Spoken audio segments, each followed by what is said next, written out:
के योग्य, पूर्व में विधानसभा के अध्यक्ष, पूर्व में माननीय स्वास्थ्य मंत्री, वर्तमान में हमारे लोकप्रिय विधायक और भारतीय जनता पार्टी इस पार्लियामेंट के प्रभारी आदरणीय श्री विपिन सिंह परमार जी, आदरणीय श्री नरियाल जी, माननीय जिलाध्यक्ष, हमारे मीडिया के साथी, उपस्थित मीडिया के सभी साथियों, आप सबको सादर नमस्कार।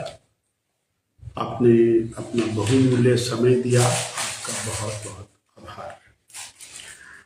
माननीय जगत प्रकाश नड्डा जी का आगमन हिमाचल में जब भी रहता है तो वो हिमाचल वासियों के लिए सदैव एक आनंद का विषय रहता है। और श्री जेपी नड्डा जी ने हिमाचल प्रदेश की 4 पार्लियामेंट की सीटों का हिमाचल और 4 पार्लियामेंट की सीटों के हिमाचल से निकलकर एक छोटे से गांव से हिमाचल की सख्त का माल है, इसलिए दिल बेरहम है। मैं सीधा सीधा आपके माध्यम से सरकार के ऊपर आरोप लगाना देते तो पता लगता। फिर कहूंगा, माले मुफ्त दिले बेरहम। मुख्यमंत्री जी ने कहा नेशनल हेराल्ड हमारा अखबार है, हम डट के देंगे, बाकी ये जो अखबार है ये हमारे नहीं है, हिमाचल में चलने वाले। और साथियों, दूसरी खबर वो भी काबिले गौर है, वो है हिमाचल प्रदेश के सचिवालय को बम से उड़ाने की धमकी और उसके बाद सचिवालय में अफरा तफरी, सचिवालय को खाली करने की तैयारी। और पिछले कल मंडी के और सचिवालय को उड़ाने की धमकी और सामने वो अनुसूचित युवा मनोहर, उसकी शक्ल सामने में आती है। मनोहर हत्याकांड से शुरू हुआ मामला चंबा के और दूर दराज क्षेत्र से हिमाचल में फैलता हुआ दिखाई देता है। चंबा से लेके सिरमौर तक, ऊना से लेके किन्नौर तक हत्याओं का तांडव बंद नहीं। हत्या, खून, बलात्कार, डकैती, गोलाबारी, never in the history of Himachal Pradesh गोलाबारी। बिलासपुर में माफिया धंधना है, बद्दी में, सोलन जिला में कबाड़ माफिया में गोलियां चलती है, नया माफिया पैदा। आपने चंबा से खबर डाली और हम आपके धन्यवादी हैं कि वन माफिया और फॉरेस्ट के अधिकारी को जीप के साथ घसीटता हुआ प्रदेश की सरकार, और उसके ऊपर एक बेहतरीन ऑफिसर विमल नेगी, उसकी रहस्यमय मृत्यु हुई है। उसकी जांच पर पर्दा डालने का प्रयास क्यों हो रहा है? कौन सा कारण है कि जो सरकार को और सीबीआई जांच से पीछे हटाता है? अर्थात मैंने मीडिया की 2 खबरों का हवाला दिया है। और चंबा में अगर आज मास्टर नहीं है, डॉक्टर नहीं है, क्लर्क नहीं है, पोस्टें खाली हैं, तो होंगी भाई। 2.5 साल से आपने एक भी क्लर्क भर्ती नहीं किया, एक भी डॉक्टर भर्ती नहीं किया, एक भी नर्स भर्ती नहीं की आपने, और टोटल बेरोजगार युवाओं को पूरी तरह से निचोड़ कर रख दिया। लाइब्रेरियों में बैठ बैठ कर देंगे, पक्की नौकरी देंगे, पेंशन वाली नौकरी देंगे।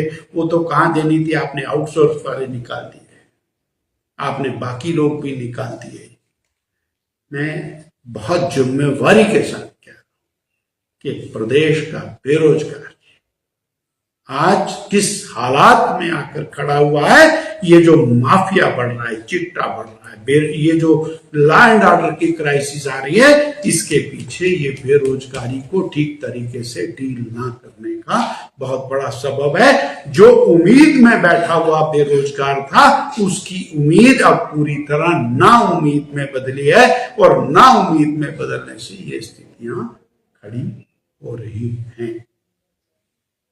फाइनेंशियल मिस एप्रोप्रिएशन, अपनों के लिए क्या है जी वो, गैरों पर सितम अपनों पर करम। मैं उल्टा बोल रहा हूं ना, तो अपनों पर सब कुछ है पर इनके लिए बाकी प्रदेशवासी गैर हो गए, बेरोजगार युवक गैर हो गए, महिलाएं गैर हो गई, 300 यूनिट बिजली गैर हो गई, किसान गैर हो गया, रोजगार खत्म। नेट शर्म में कहा जाए, हिमाचल प्रदेश की आज तक की सरकारों में एक ऐसी सरकार मानी जाएगी जो तालाबंदी के लिए जानी जाएगी, जो विकास बंद करने के लिए जानी जाएगी, जो कानून व्यवस्था बिगाड़ने के लिए जानी जाएगी, जो माले मुफ्त दिले बेरहम के लिए जानी जाएगी। ये ऐसी सरकार है और इसके साथ ये विशेषण अब लग गए हैं। इतना मुझे आपसे क्या। अच्छा सर, नड्डा जी का क्या दौरा है, क्या बताएं, क्या क्या कार्यक्रम है उनके? माननीय नड्डा जी का मुख्य रूप से राजकीय कार्यक्रम है और विभिन्न विभागों के साथ बैठकें हैं। पार्टी के नाते हमारे वो राष्ट्रीय अध्यक्ष हैं और हिमाचल प्रदेश से हैं, तो उनका हम एक अभिनंदन करेंगे घंटे 2 घंटे का, उसके बाद वो अपने ऑफिशियल कार्यक्रम में रहेंगे। ये सियासी टूर है सर उनका कि कुछ चमक लेकर भी जाएंगे, क्योंकि आप भी हेल्थ मिनिस्टर रहे हैं, सर भी रहे हैं और वो तो सेंट्रल मिनिस्टर है, तो उम्मीद है चंबा को। माननीय जगत प्रकाश नड्डा जी सदैव हिमाचल प्रदेश के प्रति गंभीर थे, हैं। और आज यदि चंबा का मेडिकल कॉलेज है, उसको मिले हुए जो पैसे हैं, धनराशि है, वो सब माननीय नड्डा जी के लिए। आज all India institute of medical science है, वो उनका दिया हुआ है। कैंसर के लिए पूरे प्रदेश के अंदर अनेक प्रोजेक्ट्स जो दिए उनके दिए।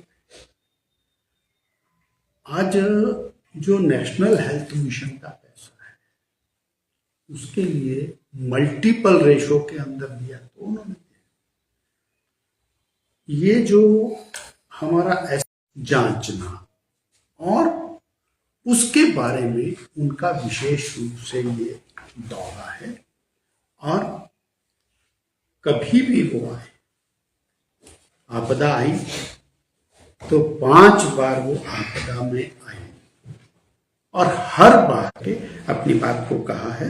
धन्यवाद सर। मीडिया का जिक्र किया सर, सॉरी बुरा ना मानेंगे, हो सकता है मेरा सवाल आपको चुप भी जाए, देख रहे हैं और बोल रहे हैं कि इतना ज्यादा सर मच रहा है, तो मैं इसलिए पूछ रहा हूँ आपको क्योंकि आप संगठन के सर्वोपरि नेता है और आपका जवाब मायने रखता है, क्योंकि मेरे साथी भी बैठे हैं, तो मुझे लगता है ये जवाब मिलना चाहिए, क्योंकि ये हो सकता है कुछ लाइव भी दिख रहे हैं। गंभीरता से सवाल है सर। मैंने बोला कि हिमाचल गुजर रहा है और मुख्यमंत्री विभिन्न क्षेत्रों में धन का दुरुपयोग कर रहे हैं। हाल ही में विधायकों और मंत्रियों की जो सैलरी बढ़ी है, इसके संदर्भ में क्या कहा? विधानसभा के अंदर निर्णय हो, उसके बारे में उत्तर देना मुख्यमंत्री जी की का विषय है। मैंने अपनी बात जितने शब्दों में कहनी थी वो कही है। आज सामान्य समाज की चिंता करना ज्यादा जरूरी है, उसकी चिंता होनी चाहिए। सर एक चीज ये कि आपने इसी प्रकार के विषयों को लेकर के, माफिया को लेकर, विमल नेगी के मामले को लेकर के पूरे हिमाचल को जगाने का काम भारतीय जनता पार्टी ने किया है। धर्मशाला में और हमारे माननीय स्पीकर, पूर्व स्पीकर साहब के नेतृत्व के अंदर हजारों लोगों ने विधानसभा घेरी। हम निरंतर सजगता के साथ सरकार को भी चेता रहे हैं और जनता को भी जागरूक करने के अंदर लगे हुए। एक और क्वेश्चन, हाँ, इसमें गंभीर विषय यह है कि सरकार कान में तेल डाल करके सोई भी है, वो ना जनता की सुनती है, ना मीडिया की सुनती है, ना बाकी लोगों की सुनती है। एक चीज और है सर, मुझे लगता क्या BJP, last question sir, BJP में अनुशासन थोड़ा कम हो रहा है? इसका जीता जागता सवाल मतलब ये प्रत्यक्ष ये है कि भाई धवाला जी ने एक मतलब पैनल बॉडी खड़ी मैं एक आपसे आपके प्रश्न पर बताना चाहूंगा। हमारा संगठनात्मक ढांचा पिछले 4 महीने में बना है। 18 लाख साधारण सदस्य हिमाचल प्रदेश में भारतीय जनता पार्टी ने बनाए और 18 के 18 लाख डिजिटली बनाए हैं। और क्या कोड आता है, किस कोड के ऊपर बनाए हैं जिला से, और सबका जो है इंडिविजुअल मोबाइल के ऊपर 27,000 सक्रिय सदस्य। हमारे 74 मंडल थे, हमने 74 मंडलों को 171 मंडल बदल करके मल्टीपल मंडल किए, सारे मंडलों के मंडल अध्यक्ष बनाए और मंडलों की टीम का गठन किया। 17 जिले के जिलाध्यक्ष बनाए, सारा गठन किया। कहीं आपने अनुशासनहीनता देखी? कहीं किसी ने ये बोला कि किसी ने अध्यक्ष मेरे को बनना है, इसको बनना है? एक्स्ट्राऑर्डिनरी है सर, एक्स्ट्राऑर्डिनरी। और मैं चैलेंज के साथ कहता हूं कि ऐसा कोई कर नहीं सकता।